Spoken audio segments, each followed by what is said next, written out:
नमस्कार, मी पंजाब डक. आज आहे 26 एप्रिल 2026.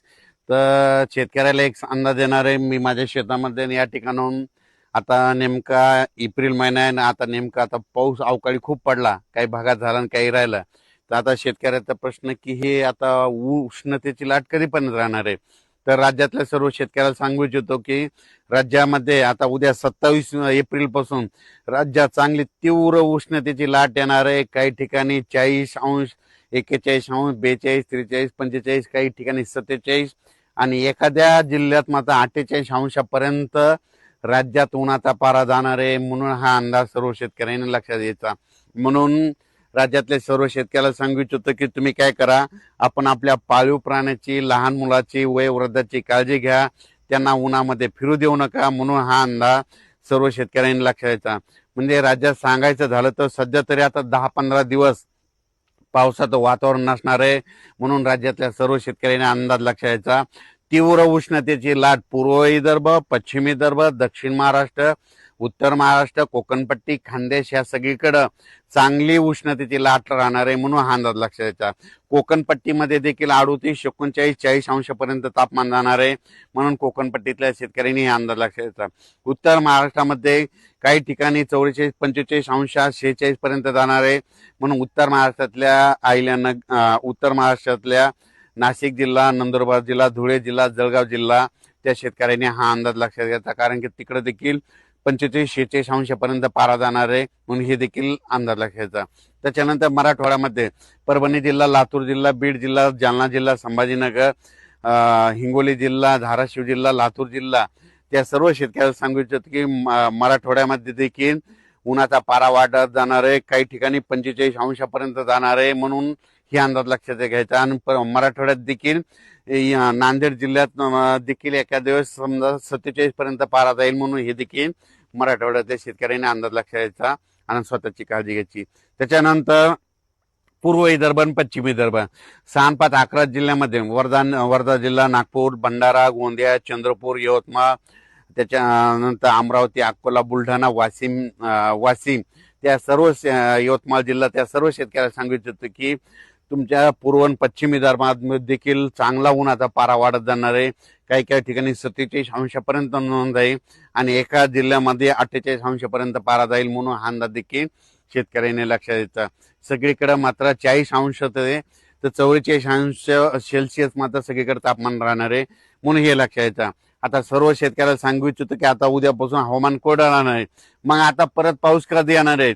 तर राज्यातल्या सर्व शेतकऱ्याला सांगू इच्छितो की तुमच्या शेतीचे कामे करून ठेवा. आम्ही सगळे शेतीचे कामे व्यवस्थित करून ठेवली. कारण की मराठी सालाप्रमाणे सांगायचं झालं तर आता कंप्लीट 33 दिवस मिरग राहिला. म्हणजे मिरग निघायला मराठी सालाप्रमाणे 33 दिवस राहिले. आणि इंग्रजी महिन्याप्रमाणे जर धरलं तर तुम्हाला सांगतो 41 दिवस पाऊस राहिलाय. म्हणून हा अंदाज सर्व शेतकऱ्यांनी लक्षात द्यायचा. म्हणजे इंग्रजी महिन्याप्रमाणे 41 दिवस पाऊस राहिला ते हे एक लक्षात द्यायचं. आणि मराठी आखिदी झाल्याच्या नंतर कंप्लीट 40 दिवसाला मिरग निघतो. म्हणून हे देखील सर्व शेतकऱ्यांनी लक्षात घ्यायचं. आणि राज्यात तुम्हाला सांगू इच्छितो मे मध्ये मग मान्सून दस्तक कधी देणार आहे. तुम्हाला सांगू इच्छितो 15 मे ते 20 मेच्या दरम्यान अंदमान बेटावर मान्सून दस्तक देणार आहे. म्हणून हा अंदाज खास करून मराठवाड्यातल्या संपूर्ण महाराष्ट्रातल्या महाराष्ट्र असो, कर्नाटक असो, मध्य प्रदेश आणि जे काही राज्य त्या जिल्ह्यातल्या सर्व शेतकऱ्याला सांगू इच्छितो की तुम्हाला सांगू इच्छितो की मान्सून अंदमान बेटावर 15 मे ते 20 मेच्या दरम्यान दस्तक देणार आहे. म्हणून हा अंदाज लक्षात घ्यायचा. कारण की एकंदरीत अभ्यास केल्याच्या नंतर तुम्हाला सांगू इच्छितो की 15 मे ते 20 मेच्या दरम्यान कधीही मान्सून अंदमान बेटावर दस्तक देतो तिथं दाखल होऊ शकणार आहे. म्हणून हा अंदाज लक्षात घ्यायचा. आणि आपण आपल्या शेतीची मात्र कामे करून घ्या. पावसाचं काम करीत असतो म्हणून आपण आपल्या शेतीचे कामे करून घ्या. सगळ्यात महत्वाचं आपण शेत रेडी करून ठेवणं गरजेचं आहे. पाऊस यायचं तेव्हा येईल, पण सगळ्यात महत्वाचं ते. त्याच्यानंतर काय झालं की बऱ्याच शेतकऱ्याचे असे फोन आलेत यावर्षी एल निनो पाऊस यावर्षी कमी पडणार आहे. तर मला सांगू इच्छितो एल निनो असो या नसो, दरवर्षी आपल्या भारतामध्ये मान्सून येणार तर येणार, येतो तर येतो. हे सर्वप्रथम लक्षात घ्यायचं. तर तुम्हाला एक सांगतो एल निनो बद्दल एक छोट सविस्तर सांगतो. तुम्हाला सांगतो एल निनो कधी उद्भवतो, डिसेंबर महिन्यामध्ये उद्भवतो. आणि डिसेंबर महिन्यामध्ये आपल्या इकडं थंडी असते.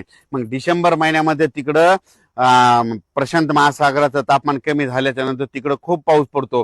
पण तुम्हाला एक सांगतो डिसेंबर मध्ये आपल्याकडे थंडी असते म्हणून त्याचा काही अर्थ येत संबंध नाही. तर तुम्हाला एक सांगतो, आता तुम्हाला सांगतो इंग्रजी महिने कधी सुरू होता, जानेवारीला महिना सुरू झाला, जून मध्ये पाऊस सुरू झाला आणि एल निनो डिसेंबर मध्ये उद्भवलाय. मग याचा अर्थ तुम्हाला सांगतो पुढच्या वर्षी डिसेंबर मध्ये एल निनो कसा राहील त्याचा आधीच आपल्याला भाकीत लावणं शक्य नसतं. म्हणून तुम्हाला सांगतो भारतीय हवामान प्रणालीमध्ये मान्सून दरवर्षी त्याच्या वेळोवेळी येणार येतो तोच येतो. पण यावर्षी कसं असं तुम्हाला सांगतो, हे ग्लोबल वॉर्मिंगमुळे वाढत्या तापमानामुळे काय झालं, निसर्ग 22 दिवस पुढे सरकला, थंडी 22 दिवस पुढे सरकली, उन्हाळा 22 दिवस पुढे सरकला. लहान मुलाला जरी विचारलं तर पाऊस कधी येणार, तू म्हणतो 7 जूनला येणार. पण ह्या वाढत्या तापमानामुळे ह्या 5 ते 7 वर्षामध्ये काय झालं, निसर्ग 22 दिवस पुढे सरकला. म्हणून दरवर्षी 7 जूनला पाऊस येतो ना, मग दरवर्षी त्या 7 जून मध्ये 22 मिसळा म्हणजे जूनच्या शेवटच्या आठवड्यात पेरण्या होतील. म्हणून हे सर्व शेतकऱ्यांनी लक्षात यायचं. म्हणून हे अंदाज सर्व शेतकऱ्यांना लक्षात यायचा. यावर्षी तुम्हाला सांगतो हे सगळ्यात चांगलं आलंय. कशामुळं, यावर्षी म्हणजे खरीपात पाऊस कमी असला की पिकं चांगली येतात. खरीप बी चांगलं येणार आहे आणि रब्बी चांगलं येणार आहे. रब्बी मध्ये कशामुळे चांगलं येणार आहे, कारण की यावर्षी परतीचा पाऊस चांगला पडणार आहे. म्हणून यावर्षी रब्बीचं पीक देखील चांगलं येणार आहे. म्हणून शेतकऱ्यासाठी चांगलं साल राहणार आहे. म्हणून तोपर्यंत शेतकऱ्यांनी शेतीची कामे करून घ्यावी. आता उद्या 27 एप्रिल पासून चांगला उन्हाची तीव्रता वाढत जाणार आहे. म्हणून स्वतःची काळजी घ्या, वयोवृद्धांची घ्या आणि विशेष म्हणजे पशुधनाची काळजी घ्या. अचानक वातावरणात बदल झाला तर उद्या एक लगेच मेसेज दिला जाईल.